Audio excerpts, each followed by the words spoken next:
अब हम देखते हैं कि सदिश की द्विकोज्याएँ होती क्या हैं। जैसे कि हम लोगों ने कक्षा 11 में पढ़ा है कि जो रेखा चैप्टर था उसमें कोई लाइन एक्स एक्सिस के साथ कितना कोण बना रही है, उसका एक्स एक्सिस के साथ झुकाव कितना है, तो उसी के अकॉर्डिंग हम वाई एक्सिस से निकाल लेते थे कितना झुकाव होगा। तो उसके अकॉर्डिंग हम ये बता सकते थे कि वो रेखा कितने डिग्री का कोण बना रही है एक्स एक्सिस के साथ या वाई एक्सिस के साथ, ठीक है ना। तो उसी के अकॉर्डिंग हम यहाँ पे 3D में भी क्या कहते हैं 3 एक्सिस जहाँ पे होते हैं एक्स वाई जेड, वहाँ पे भी अगर हम उस लाइन का झुकाव एक्सिसों से बता सकें तो वो हमारा क्या होता है, तो वहीं से हम क्या निकाल सकते हैं, क्या कहते हैं द्विकोज्याएँ, ठीक है ना। तो देखते हैं जैसे जिस प्रकार कक्षा 11 में रेखा चैप्टर में यक्स अक्ष से रेखा का झुकाव जो है कितना है धनात्मक दिशा से, तो हम ये भी बता सकते थे कि वाई एक्सिस से कितना झुकाव है। मान लीजिए कि ये एक एक्स वाई प्लेन है और यहाँ पे एक कोई रेखा है ऐसे गई है, और हमने ये मान लिया कि इसका जो झुकाव है, इस रेखा यल का जो झुकाव है एक्स एक्सिस के साथ वो थीटा है, तो वाई एक्सिस के साथ कितना होगा। अच्छा, यहाँ पे है तो यहाँ पे वाई एक्सिस तो निकाल नहीं सकते, तो हमने क्या किया, इस रेखा के पैरेलल यहाँ पे एक रेखा बना दिया, ठीक है ना। अब देखिए ये वाई एक्सिस के साथ कितना कोण बनाएगी, ये वाई एक्सिस के साथ यहाँ पे अगर ये थीटा बना रही है तो यहाँ पे भी ये थीटा बनाएगी। क्यों? क्योंकि ये वाली रेखा और ये वाली रेखा पैरेलल है, ठीक है ना।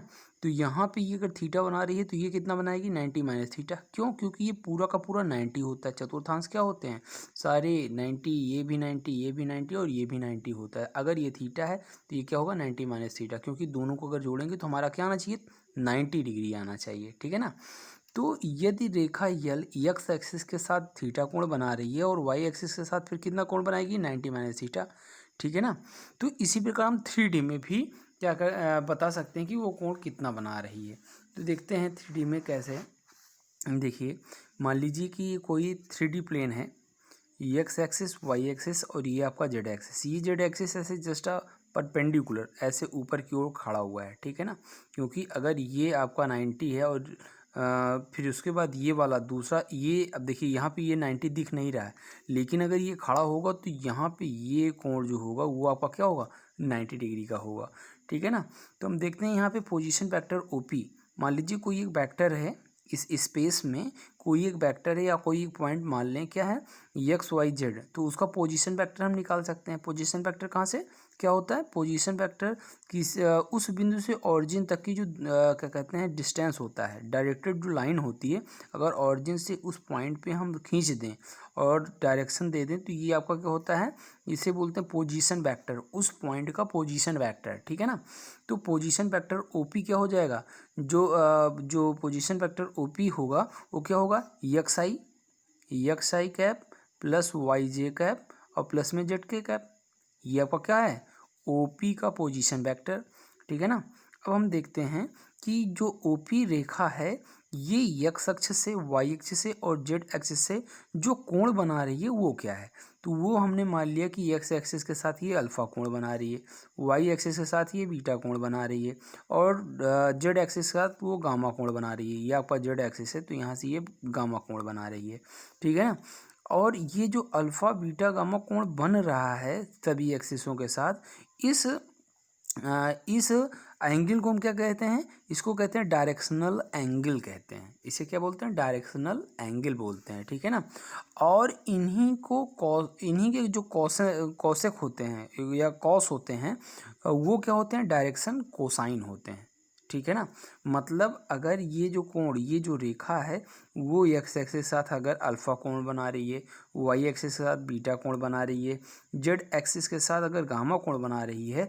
अब अगर हम इसमें कास जोड़ दें, जैसे ये अल्फा था, अगर हम कास अल्फा बोलें, ठीक है ना, ये बीटा था कास बीटा बोलें, ये गामा था ये कास गामा बोलें, तो ये सभी कास अल्फा कास बीटा कास गामा क्या है, इस पोजीशन वेक्टर के डायरेक्शन कोसाइन है, ठीक है ना। अच्छा, कॉस अगर हम निकालेंगे, जैसे एक्स एक्सिस के साथ कितना कोण बना रही है अल्फा बना रही है, तो यहाँ पे देखिए ये ऐसे परपेंडिकुलर ऐसे खड़ा है, ठीक है ना, ये ऐसे क्या है खड़ा है। अब देखिए यहाँ पे यहाँ से यहाँ तक की दूरी, अब यहाँ से ये इसको ऐसे खींचेंगे तो ये कुछ कैसे जाएगा। देखिए हम यक्स वाला तो अभी यहाँ पे शो करना पॉसिबल नहीं है, लेकिन वाई वाला देखिए, तो वाई वाला अगर यहाँ पे ये पॉइंट था तो यहाँ पे अगर यहाँ से खींच दें ऐसे, तो देखिए ये तो आपका परपेंडिकुलर है, ये आपका क्या है बेस है, और ये क्या है आपका कर्ण है, ठीक है ना। और कास होता क्या है, अब यहाँ पे मान लीजिए अल्फा बीटा कोण बन रहा है, तो कास बीटा हो जाएगा क्या, cos beta is equals to होता है लाल बटे का यल ए एल अपान के ए। अब देखिए आधार बटे कर्ण होता है, तो यहाँ पे ये तो लंब है, ये आपका आधार है, ये आपका कर्ण है, तो ये आधार आधार बटे कर्ण, तो आधार क्या हो गया ओ बी हो गया, तो ओ बी ठीक है ना, डिवाइडिंग बाई कर्ण है, कर्ण आपका क्या था ओ पी, ठीक है ना। तो ये आपका क्या है, ये आपका वाई एक्सिस साथ डायरेक्शनल कोसाइन है या डायरेक्शन कोसाइन है, ठीक है ना। इसी प्रकार यहाँ पे देखते हैं तो कास अल्फा का क्या हो जाएगा O A upon O P, ठीक है ना, ओ ए अपान ओ पी। ये जो ओ पी है ये क्या है, ये आपका कर्ण है, हमेशा कर्ण रहेगा, ठीक है ना। और यहाँ से यहाँ तक ये जो एक्स एक्सिसों पर जो दूरियाँ होती हैं वो आधार होता है, ठीक है ना। तो ये यहाँ पे कास अल्फा क्या हो जाएगा O A upon O P is equals to x upon vector में मॉड ऑफ वेक्टर आर, ठीक है ना, क्योंकि ये तो लेंथ बताता है ना। देखिए आधार और कर्ण ये क्या है, लेंथ को बता रहा है, ठीक है ना। ये यक्स भी क्या है, ये लेंथ है, ठीक है ना। ये आधार ओ ए यहाँ से लेकर यहाँ तक की दूरी कितनी, इतनी यक्स दूरी, क्योंकि वो पॉइंट जो दिया था वो यक्स था, तो यहाँ से यहाँ तक की दूरी क्या है यक्स है, ठीक है ना। तो ये आपका आधार हो गया यक्स अपान कर्ण, कर्ण क्या था ओ से पी तक की दूरी, और ओ से पी तक की दूरी हमने क्या माना माड ऑफ वेक्टर आर। भाई वेक्टर आर क्या है, पोजीशन वेक्टर है, और अगर इसी का हम माड लगा दें तो ये यहाँ से यहाँ तक की दूरी बताएगा, परिमाण बताएगा, तो मॉड ऑफ वेक्टर आर। अब देखिए अगर हम मॉड ऑफ वेक्टर आर को हम कह दें कि ये आर है, आर क्यों, क्योंकि इसका परिमाण जो भी परिमाण हो उस परिमाण को हमने कहा आर, तो ये क्या हो जाएगा एक्स बाई आर। और अगर इसी को हम यल से शो करें तो ये क्या हो जाएगा L is equals to x by R. मतलब क्या है कि एल जो है एल बराबर cos alpha is equals to x by R. अब ऐसे कास बीटा के लिए क्या हो जाएगा y upon mod of R is equals to y upon are is equals to m. अगर इसको हम यम से प्रदर्शित करें तो यहाँ पे कास गामा क्या है is equals to z upon vector of mod of vector are is equals to z upon are is equals to n. इसको यल एम एन से हम प्रदर्शित करते हैं डायरेक्शन कोसाइन को। यल को मतलब यल क्या है, यल है आपका उस रेखा का एक्स एक्सिस से जो झुकाव हो रहा है उसका कॉस, ठीक है ना, उसका कॉस एंगल जो हो कॉस अल्फा, ठीक है ना, और इसका कॉस बीटा, इसका कॉस गामा।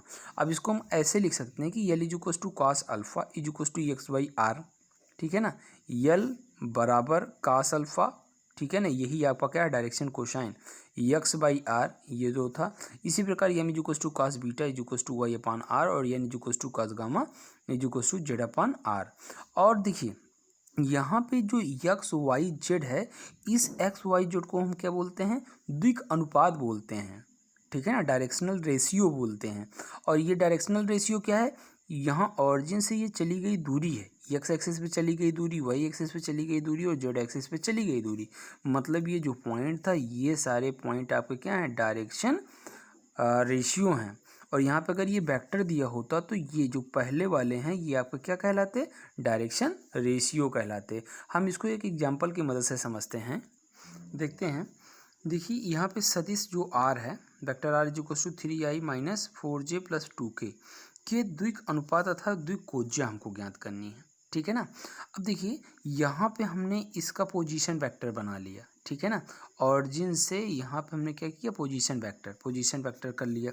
ये जो आर है ये क्या है पोजीशन वेक्टर ऑफ आर जो है वो 3i कैप और माइनस में 4j कैप और प्लस में 2k कैप है, ठीक है ना।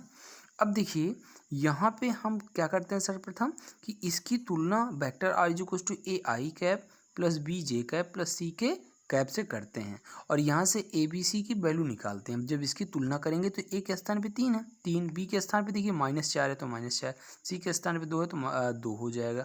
तो ये जो ए बी सी की वैल्यू है इसको हम क्या बोलते हैं सदिश आर के द्विक अनुपात 3 - 4 और 2 हैं, मतलब ये जो वैल्यू आई वो क्या है, वो आपके द्विक अनुपात हैं। अब हम क्या करते हैं, सदिश आर का मापांक निकालते हैं। क्यों मापांक निकालेंगे, क्योंकि देखिए यहाँ से यहाँ तक की दूरी ये क्या है, ये आपका आधार है।